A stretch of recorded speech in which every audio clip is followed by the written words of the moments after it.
Hi എല്ലാവർക്കും നമസ്കാരം. വീട്ടിലുള്ള 2-3 സാധനങ്ങൾ ഉപയോഗിച്ച് പൊട്ടറ്റോ ബോൾസ് ഉണ്ടാക്കുന്നത് എങ്ങനെയാണെന്ന് നമുക്കൊന്ന് നോക്കാം. അപ്പോൾ അതിന് മുന്നേ എൻ്റെ ചാനൽ സബ്സ്ക്രൈബ് ചെയ്ത് എന്നെ എല്ലാവരും സപ്പോർട്ട് ചെയ്യണം. സബ്സ്ക്രൈബേഴ്സ് ഇല്ല, തീരെ കുറവാണ്. പ്ലീസ് എല്ലാവരും എന്നെ സപ്പോർട്ട് ചെയ്യണം, സബ്സ്ക്രൈബ് ചെയ്യണം. അപ്പോൾ നമുക്ക് വീഡിയോയിലോട്ട് കിടക്കാം. ഞാൻ ഇന്ന് 4 ഉരുളക്കിഴങ്ങാണ് എടുത്തിരിക്കുന്നത്. ഈ ഉരുളക്കിഴങ്ങ് നമുക്ക് പുഴുങ്ങാനായിട്ട് ഒരു കുക്കറിലോട്ടിടാം.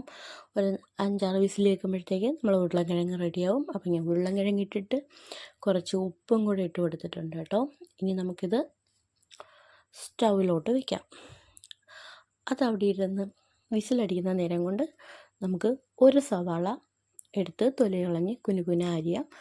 ഉരുളക്കിഴങ്ങ് ഞാൻ കുറച്ചെടുത്തിട്ടുള്ളത് കൊണ്ടാണ് ഒരു സവാള എടുത്തിരിക്കുന്നത്. നിങ്ങൾക്ക് വേണ്ടുന്ന അളവിനനുസരിച്ച് ഉരുളക്കിഴങ്ങും സവാളയും ഒക്കെ നിങ്ങളുടെ ക്വാണ്ടിറ്റിക്ക് അനുസരിച്ച് കൂട്ടാം. എനിക്ക് വളരെ കുറച്ച് മാത്രമേ ആവശ്യമുള്ളൂ, കുട്ടികൾക്ക് കൊടുക്കാനാണ്. അതുകൊണ്ട് ഒരു സവാള മാത്രമേ ഞാൻ ഇതിലെടുത്തിട്ടുള്ളൂ. അതിനുശേഷം നമുക്ക് സവാള ഇങ്ങനെ ചെറിയ രീതിയിൽ അരിയാം. മക്കൾക്ക് കൊടുക്കാനായതുകൊണ്ടാണ് കേട്ടോ ചെറിയ രീതിയിൽ കുനുകുന അരിയുന്നത്. എന്നിട്ടും അതിലും വലിയ പീസുകളുണ്ട്. അപ്പോൾ നമുക്കതറിയാം. ആ സമയം കൊണ്ടല്ല, കുറച്ചും കൂടെ സമയം എടുത്തിട്ടാണ് നമ്മുടെ ഉരുളക്കിഴങ്ങ് റെഡി ആയിട്ടുണ്ട്.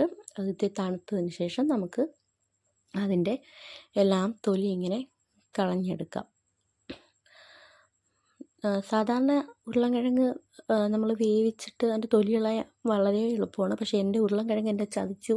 കാരണം ഇതിൻ്റെ തൊലി നല്ലതുപോലെ ഇളകി പോകുന്നില്ല. അതിലാകെപ്പാടെ ഒട്ടി ആ കിഴങ്ങിൽ നിന്ന് തൊലിക്ക് വേർപെട്ട് വരാൻ എന്തോ വലിയ പാടുപോലെയായിരുന്നു. അവസാനം ഞാൻ എൻ്റെ സ്ട്രഗിളിനൊടുവിൽ എൻ്റെ എല്ലാ ഉരുളക്കിഴങ്ങും ഞാൻ വൃത്തിയാക്കി വെച്ചിട്ടുണ്ട്. അതിനുശേഷം നമുക്കൊരു ഫോർക്ക് ഉപയോഗിച്ച് ഇത് നല്ലോണം ഉടയ്ക്കാം.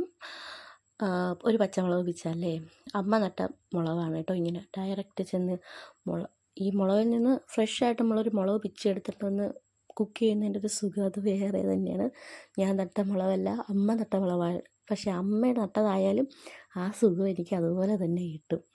അതുകൊണ്ട് അതിൽ നമുക്ക് ഒരു മുളക് പിച്ചിയെടുത്ത് നമ്മുടെ ബോൾസിലോട്ട് ചേർക്കാം. അപ്പം ഞാൻ ആ പിച്ചിയെടുത്ത മുളകും സവാളയും എണ്ണയിൽ കുറച്ച് ഉപ്പും കൂടി ഇട്ട് നല്ലതുപോലെ വഴറ്റിക്കൊണ്ടിരിക്കുകയാണ്. അതിനുശേഷം ആവശ്യത്തിന് വേണ്ട മുളക് പൊടിയും ഞാൻ ചേർത്തിട്ടുണ്ട്. അതിനുശേഷം ഒത്തിരി ഗരം മസാലയാണ് കേട്ടോ ഞാൻ ഇട്ടിട്ടുള്ളത്. ചിക്കൻ മസാല ഉണ്ടെങ്കിൽ അതും കൂടി ഇട്ടാൽ വേറെ ടേസ്റ്റ് ആയിരിക്കും. പക്ഷേ ഞാൻ ഇട്ടിട്ടില്ല, ഗരം മസാല മാത്രമാണ് ഇട്ടിട്ടുള്ളത്. ഗരം മസാലയും കൂടെ ചേർത്ത് നല്ലതുപോലെ നമുക്കതൊന്ന് വഴറ്റിയെടുക്കാം.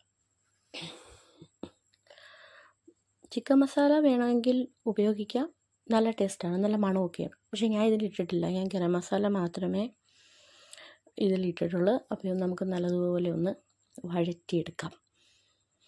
അപ്പം നമ്മൾ ഉള്ളി വഴറ്റിയതും ഇവിടെ വെച്ചിട്ടുണ്ട് കേട്ടോ, നല്ല വഴറ്റി വന്നിട്ടുണ്ട്. അതിനുശേഷം ഇത് ഉരുളക്കിഴങ്ങിലോട്ടിട്ട് നമുക്ക് നല്ലതുപോലെ ഒന്ന് മിക്സ് ചെയ്തെടുക്കാം. കാരണം ഇത് മിക്സ് ചെയ്തിട്ട് നമുക്ക് ബോളാക്കി എടുക്കണ്ടേ. അപ്പം ഇതും ഉരുളക്കിഴങ്ങിലോട്ട് ഞാൻ ആഡ് ചെയ്ത് കൊടുത്തിട്ടുണ്ട്. അതിനുശേഷം ഇത് നമുക്ക് മിക്സ് ചെയ്തെടുക്കാൻ വേണ്ടിയിട്ടാണ്. അപ്പം നമുക്കങ്ങനെ ചെയ്യാം.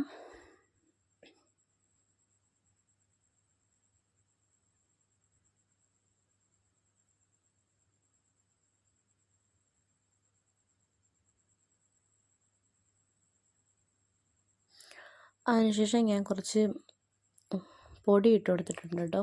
അരിപ്പൊടിയോ ഗോതമ്പ് പൊടിയോ ആഡ് ചെയ്യാം. പക്ഷേ എൻ്റെ കയ്യിൽ അരിപ്പൊടിയൊന്നും ഇല്ലാതിരുന്നത് കൊണ്ട് ഞാൻ കുറച്ച് മൈദമാവാണ് എടുത്തിട്ടത്. ആരോഗ്യത്തിന് നല്ലതല്ല, എന്നാലും ഞാൻ കുറച്ച് എൻ്റെ കയ്യിലുണ്ടായിരുന്നത് മാവ് അതായതുകൊണ്ട് അതാണ് കുറച്ചിട്ടത്. അതിനുശേഷം എൻ്റെ കയ്യിൽ കുറച്ച് റസ്ക് ഇരിപ്പുണ്ടായിരുന്നു, അത് പൊടിച്ചെടുത്തിട്ടുണ്ട്. ബ്രെഡ് ക്രംസ് ഉണ്ടെങ്കിൽ അതാണ് നല്ലത്. ഞാൻ റസ്ക്കാണ് എടുത്തിട്ടുള്ളത്, അതും കുറച്ച് മധുരമുള്ള റസ്ക്കായിരുന്നു. അത്ര ഇടാനുള്ളതെടുത്ത് അതിനുശേഷം 2 മുട്ട അത് നമുക്ക് മുക്കിയെടുക്കണ്ടേ. അതിന് വേണ്ടി 2 മുട്ട ഞാൻ പൊട്ടിച്ചൊഴിച്ച് വെച്ചു. അതിനുശേഷം ഈ നമ്മളുണ്ടാക്കി വെച്ചിരിക്കുന്ന ബോൾസ് മുട്ടയിൽ മുക്കി ക്രംസിൽ കോട്ട് ചെയ്ത് നമുക്ക് മാറ്റി വയ്ക്കാം.